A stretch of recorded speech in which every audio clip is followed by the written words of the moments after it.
अस्सलाम वालेकुम। मैं हूं फैसल तारड़।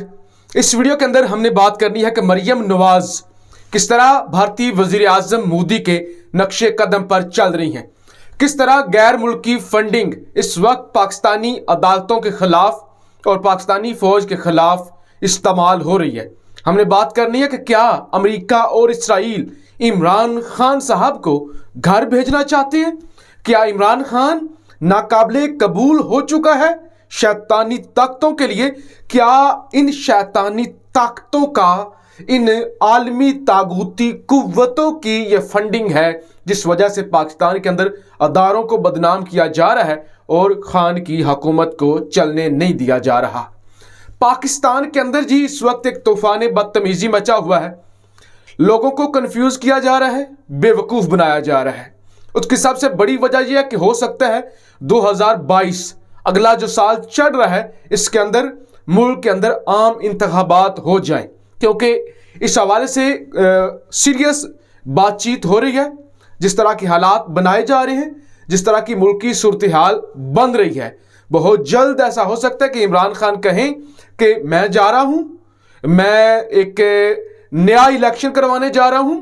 अगर पाकिस्तानी अवाम ने मुझे भारी अक्सरियत से इलेक्ट किया तो मैं वापस आऊंगा, अदरवाइज इस ब्लैक मेलिंग सेटअप के अंदर, इस ब्लैक मेलर सेटअप के अंदर मैं नहीं रह सकता जहां पे गद्दार ही गद्दार हैं, ब्लैक मेलर ही ब्लैक मेलर हैं, जहां पे आप आज़ादी से काम ही नहीं कर सकते। लिहाजा अब अपोजिशन की पार्टियों को पता लग चुका है, पता चल चुका है उनको कि अगले साल मुल्क में इलेक्शन हो सकता है। अब एक जाली वीडियो निकाली, एक जाली ऑडियो निकाली, रिलीज कर दी।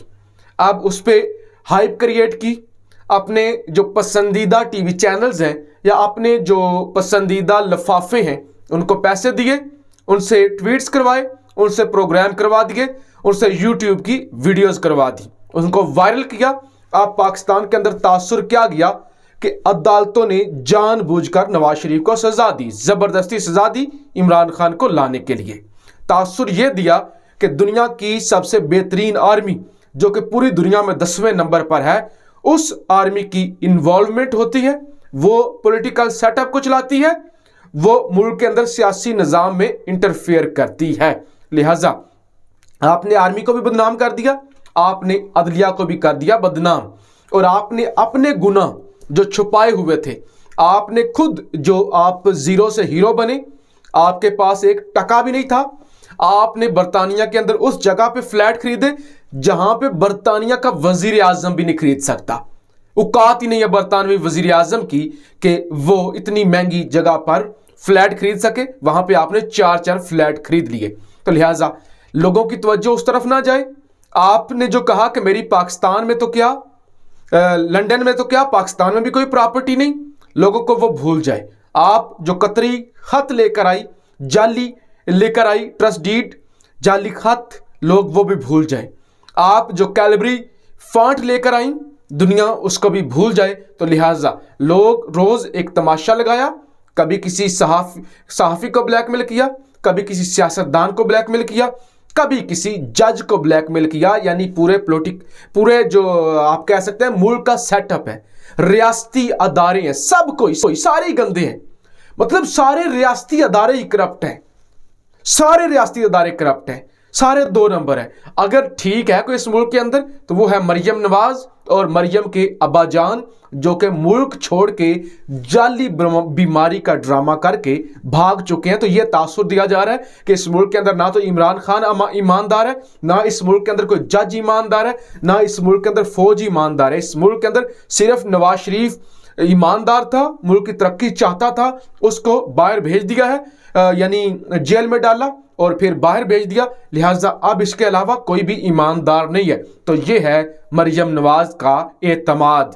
मैंने एक वीडियो की थी जिसके अंदर मैंने जिक्र किया था कलभूषण, या सॉरी इसका क्या नाम है, अभिनंदन का, अभिनंदन, उसको भारतीय सदर की जानब से, मोदी की जानब से और पूरी रियासत की जानब से वीर चक्कर दिया गया कि तुमने पाकिस्तानी तैयारा गिराया है F-16। यानी एक जाली, एक झूठ और झूठी इज्जत के लिए, अपने जिस वक्त क्राइसिस में हिंदुस्तान, उसको छुपाने के लिए उसको वीर चक्र दिया गया कि तुमने बहुत बड़ी बहादुरी दिखाई है कि तुमने अपना MiG-21 गिराया है और पाकिस्तान में जाकर तुमने चपेड़े खाई हैं, थप्पड़ खाए हैं, लाते खाई हैं, मुक्के खाए हैं, लिहाजा तुम्हें वीर चक्र दिया जाता है। उसमें मैंने वीडियो की, नीचे एक किसी मेरे चाहने वाले ने कमेंट किया हुआ था कि लाइफ में ऐसा ही कॉन्फिडेंस चाहिए, मुझे लाइफ में ऐसा ही एतमाद चाहिए कि जब आप मुक्के खाने के बाद, जूतियां खाने के बाद, चपेड़े खाने के बाद सीना तान कर इस तरह खड़े हों और आप वीर चक्र रिसीव कर रहे हो। तो मरियम नवाज के अंदर भी इसी लेवल का एतमाद है कि अपनी रसीदें पेश नहीं की, मतलब रसीदें नहीं पेश की, किसी की जाली वीडियो निकाल दी, किसी की ऑडियो निकाल दी, किसी की फहाश वीडियो मरियम कहती है कि मेरे पास पड़ी हुई है, फलां की है। यानी ये सब कुछ है, ये सब कुछ है गंद। आपने करने अदारों को बदनाम, आपने जाली निकाल के लानी है। जैसे ये फैक्ट फोकस अहमद नूरानी साहब की वेबसाइट, उन पर ये साबिक चीफ जस्टिस मियां साकिब निसार साहब की ऑडियो लीक हुई और कहा गया कि इस पे 2 माह तक मेहनत हुई है, इस ऑडियो पर इसका फ्रांजिक कराया गया है और ये बिल्कुल जेन्युइन है। लेकिन आधे घंटे के अंदर पाकिस्तानियों ने उसका पोस्टमार्टम किया और पता चला ये तो है ही जाली। ये तो साकिब निसार साहब ने 2018 के अंदर एक खिताब किया था, उसकी ये ऑडियो है। उस वक्त पोस्टमार्टम हो गया और पता चल गया कि ये थी इनकी 2 माह की जाली मेहनत, जिसको बनाने में और एडिट करने में उन्होंने टाइम लगाया और पाकिस्तानियों ने आधे घंटे में ही उसे रिजेक्ट कर दिया। अब ये सब कुछ क्यों हो रहा है? ये सारा ड्रामा आप देख चुकी हैं कि मरियम की अपनी भी ऑडियो लीक हुई है, जिसमें मरियम पकड़ी गई हैं कि ARY को इख्तियार नहीं देने, समा को नहीं देने, 92 को नहीं देनी, फलां को नहीं देने। यानी वो जो शरीफ माफिया के, शरीफ ख़ानदान के कसीदे पढ़ते हैं उनको इख्तियार देने हैं, बाकियों को इख्तियार नहीं देने। अब क्या हो रहा है? ये क्यों ऐसा किया जा रहा है? मोदी, भारत और भारतीय राह, इनको शिकस्त हुई अफगानिस्तान के अंदर और इस वक्त पूरी दुनिया के अंदर इनका नैरेटिव फ्लॉप हो चुका है। इस तरह से अमेरिका को पहली दफ़ा पाकिस्तान में ना सुनने को मिली, एब्सोल्युटली नॉट सुनने को मिला। फिर इसराइल ने अपनी एड़ी चोटी का जोर लगा लिया, पाकिस्तान का नहीं एक्सेप्ट कर रहे। बहुत से इस्लामी मुल्कों ने पाकिस्तान पर प्रेशर डाला कि आप इसराइल को एक्सेप्ट करें, आपको करना होगा, ये सहूलत मिलेगी, ये मिलेगी, तेल फ्री दे देंगे। पाकिस्तान का नहीं कर सकते। अब अमेरिका, भारत और ये इसराइल का जो गठजोड़ है, इन्होंने प्लान बना लिया।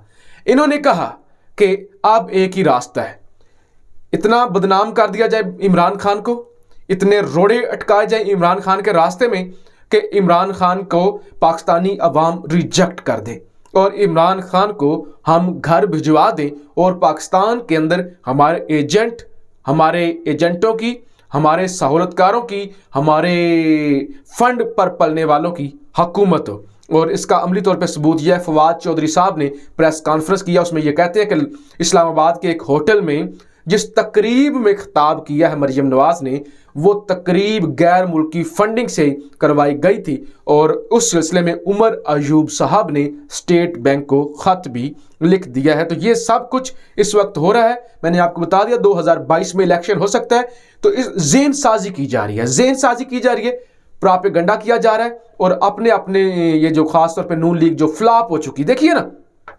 PDM को लोगों ने रिजेक्ट कर दिया, PDM का मंजन ही नहीं बिका। कितनी दफा सोच चुके हैं कि यार लॉन्ग मार्च करना है, महंगाई मार्च करना है, फला करना है, पाकिस्तानियों ने घास तक नहीं डाली और नौबत ये आ गई कि PDM खुद ही टूट गया, आपस में ही ये लड़ पड़े।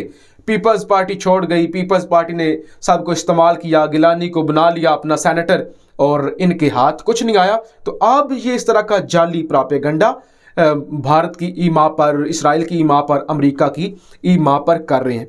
मसला क्या है? मसला ये है, इस वक्त इस्लामाबाद हाई कोर्ट में जो मरियम और नवाज शरीफ को सजा हुई थी, उसके खिलाफ अपीलों की समाअत हो रही है। तो उससे पहले इस तरह की चीज़ें सामने लेके आओ, अदालतों को यरगमाल बनाओ, ब्लैकमेल करो और ये मुस्लिम लीग नवाज का पुराना वतीरा है, और एक तासुर दो कि हमारी सजाएं, प्रेशर डालो, माफ़ की जाए। इसके अलावा इस्टेब्लिशमेंट पर दबाव डाला जाए और इस्टेब्लिशमेंट को कहा जाए कि हमें वापस लाया जाए, वरना हम आपको पूरे मुल्क में बदनाम करेंगे। इसके अलावा ईवीएम मशीन, बहुत बड़ी कामयाबी कि ईवीएम मशीन वो बिल मंजूर हो गया, ईवीएम कानून बन गई, यानी अब टेक्नोलॉजी से इलेक्शन होंगे, मशीनों से इलेक्शन होंगे। तो ये चीज़ भी काबिल कबूल नहीं है। ये तो हर हल्के में 25-25 हज़ार, 30-30 हज़ार जाली शनाख्ती कार्ड बनवाते हैं, जो मर गए हुए हैं, जो मुर्दे हैं, उनके भी वोट दिलवाते हैं और इलेक्शन जीत लेते हैं। अब वो भी नहीं चलेगा, शनाख्त होगी, अंगूठा लगेगा, ठप्पा लगेगा, बटन दबाएगा और वो वोट निकलेगा। इनको पता चल गया है कि यहाँ भी हमें कुछ नहीं मिलने वाला, तो इसीलिए ये सारा कुछ चूरन बेचा जा रहा है। लेकिन इसमें क्या हो रहा है? इसमें मुल्क का नुकसान हो रहा है, अदारे बदनाम हो रहे हैं, अदारों को कमज़ोर किया जा रहा है, अदारों की रेटिंग नीचे आ रही है, अदारों पर एक आम पाकिस्तानी का यकीन कम हो रहा है, और ये जानबूझ के गैर मुल्की फंडिंग और गैर मुल्की माफिया की साजिशों से किया जा रहा है, सिर्फ और सिर्फ अपने इक़्तिदार की खातिर। अपनी राय का इजहार ज़रूर कीजिएगा। पाकिस्तान जिंदाबाद।